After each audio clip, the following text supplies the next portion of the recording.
Hepinize merhaba arkadaşlar. Ben Selim Akbulut. Bugün sizlerle yeni bir videoda daha karşınızdayım arkadaşlar. Sizlere bugün telefondan video ses efekti ekleme videosunu göstereceğim. Bu videoyu ben daha önce çekmiştim hatırlıyorsanız. Ama o biraz saçma olduğu için ben o videoyu bir yenilemek istedim. Bu videodan daha güzel olacak gibime geliyor arkadaşlar. İsterseniz hemen geçelim. Evet. Bize şu an lazım olan şey sizin böyle videonun başına bak. Mesela Enes Batur'un yaptığı başlama vuruş gibi bir vuruş yapmış arkadaşlar. Daha sonra işte o vuruşla ilgili bir tane ses efekti indirmeniz. Yani ben size göstermek amaçlı bir tane çektim arkadaşlar. Göstereyim şöyle. Evet gördüğünüz böyle. İşte kafamı kamera doğru vurdum. Şimdi arkadaşlar ona ben yani daha önce de indirmiş olduğum Enes Batur'un başlama vuruşu sesini ekleyeceğim arkadaşlar. Yani telefondan da bu bilgisayardaki gibi kolay olmuyor. Ama gene de biz yapacağız arkadaşlar. Öncelikle şöyle bir tane videomuz hazır zaten. Göstermiş olduğum gibi.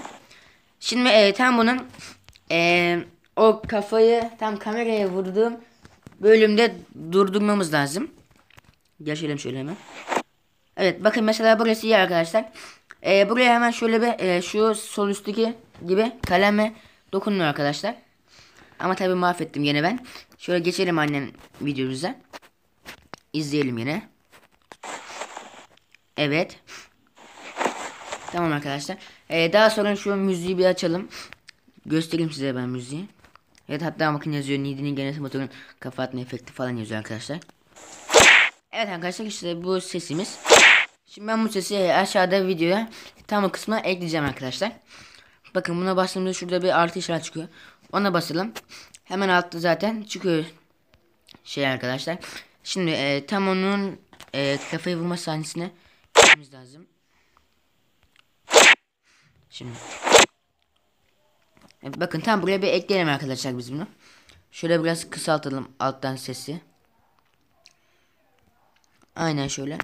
Biraz da şuradan. Biraz da şuradan arkadaşlar. Tamam.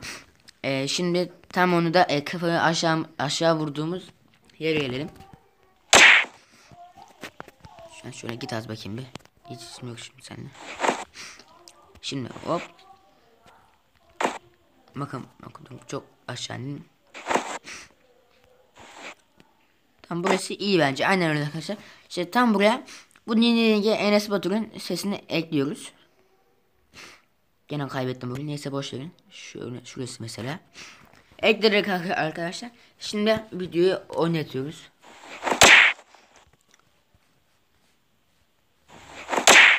Evet çok güzel oldu bence. Evet arkadaşlar işte tam o sahneye bu efekti getirirse çok güzel bir şey çıkıyor ortaya. Aynı işte Enes Batur'un yaptığı gibi yani.